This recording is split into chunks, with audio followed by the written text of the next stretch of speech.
congratulations sa lahat ng mga migrant rights groups, yung ating mga, syempre, ahensya ng gobyerno, mga taga-DFA, DMW. Kayong mga, yung mga tumayo po ng mga abogado niya na talaga pro po bono. I'm sure, pro bono yan. Pro bono, porsigido talaga na somehow, eto nga, narito na tayo sa anunsyo, ang possibility na mapauwi. Hindi ko nga alam kung done deal eh. Kasi ano ba ang tingin mo dito? Ikaw na muna ang tatanungin ko. Kasi meron pa bang if mapapauwi o when mapauwi si Mary Jane? Okay. Magandang tanong yan. Pero from where I see it, base sa mga nababasa natin, mga pahayag ng Indonesian government, yung kanilang chief minister, ang ating DFA at ang Pangulong Marcos Jr., mukhang napipinto na. No? It's a done deal insofar as in principle, ika nga. No? The date na lang ang pinag-uusapan kasi hindi naman maglalakas loob ang ministro ng Indonesia at ang ating presidente mismo nasabi na handa na sila pauwiin sa bahagi ng Indonesia at si Presidente Marcos Jr. naman ay uuwi na si Mary Jane. So ano na lang yan? Ipinoproseso na lang yung usapan para ma-formalize. So attorney, ito nga yung mga usap-usapan, no? Parang may dalawang senaryo. Pagka-uwi niya, kailangan daw ipagpatuloy yung kanyang sentensya na at least wala na talaga yung kamatayan kasi wala naman tayong death sentence dito. Or yung isa pong option is bibigyan po siya ng Presidente Marcos ng clemency, no? Papatawarin na siya para makalaya na siya. Kayo po, ano yung mga chances of her continuing the sentence or the President granting her clemency? Ano yung mga magiging dahilan para mapatupad one or the other? May range of possibilities Ali at Pat. Malawak-lawak yung range of possibilities. Kasi nga, yung sinasabing responsibility, yung responsibilidad na i-rehabilitate siya di umano, bigyan ng remission or clemency ay pinapasa na sa Philippine government kapag na ipasa na ang physical custody sa kanya sa Pilipinas. So, pwede natin ma-visualize siguro that we want to jump the gun. No? I want to be very clear about that because we don't want to intervene on such a delicate matter between two governments, negotiations pa yan, until everything is agreed, nothing is agreed, so to speak. But in principle, meron na yan.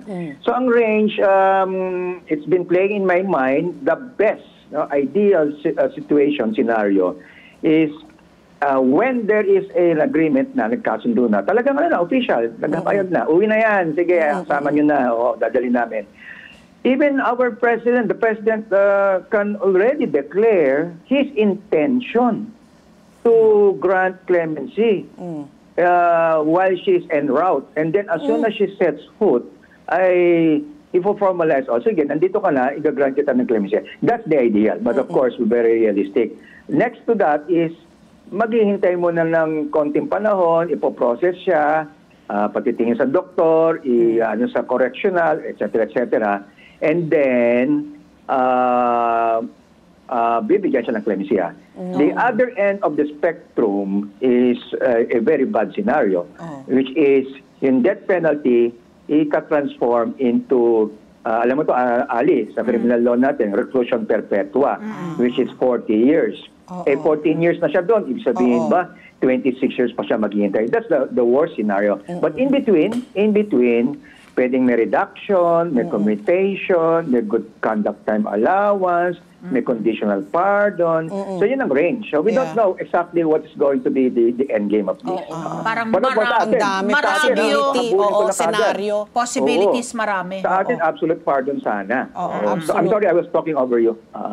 So, pero kasi ayon na rin sa mga initial na ulat pagdating ang initial request ng of course this is walang quid pro quo, walang something for something, wala daw kapalit ito, no. So I think according to the reports ang initial request daw original sentence issued by the courts of Indonesia Indonesia. should be upheld.